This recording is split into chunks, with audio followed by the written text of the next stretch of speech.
ఈ తెలంగాణ రాష్ట్రంలో ఎస్ ఈ ఉద్యమం పోతున్నటువంటి క్రమంలో కొంతమంది చెంచాలు వస్తూ ఉంటారు, కొంతమంది అమ్ముడు పోయే సరుకు తిరుగుతూ ఉంటుంది, కొంతమంది ఈ బీసీ ఉద్యమాన్ని ఖతం చేస్తేనే మాకు మనుగడ ఉంటుంది అనుకునేటువంటి వాళ్ళు ఉంటారు. అటువంటి వాళ్ళందరినీ చాలా జాగ్రత్తగా డీల్ చేసుకుంటూ వాళ్ళని రాజకీయంగా ఖతం చేసుకుంటూ రావడమే.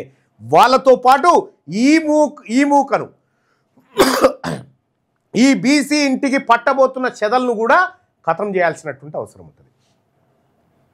ఇలా బీసీలు అంటే ఇంత అలుసు, మా కులగణన లెక్కలు చెప్పే దమ్ము లేని చవట దద్దమ్మ ప్రభుత్వం ఈ కాంగ్రెస్ పార్టీ ప్రభుత్వం.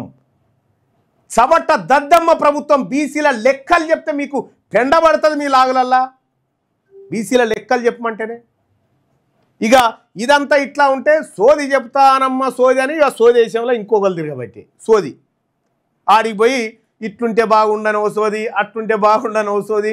మా సోది చెప్పేటోళ్ళ అవతారం కూడా వాళ్ళే ఎత్తిరు ఆఖరికి. ఈ సోదోళ్ళ సంగతి, ఈ అగ్రవర్ణ ముఠా సంగతి ముఖ్యంగా గుర్తుపెట్టుకో జానారెడ్డి. నువ్వు చేసిన దోకా, నువ్వు చేసిన మోసం బీసీలకు ఈ చరిత్ర నిన్ను క్షమించదు. నువ్వు మామూలుగా కాదు, నీకు రాజకీయంగా నీకు నీ కొడుకులను వెంటాడుతుంది ఈ ఉద్యమం అని చెప్పి తెలియజేస్తా ఉన్నా.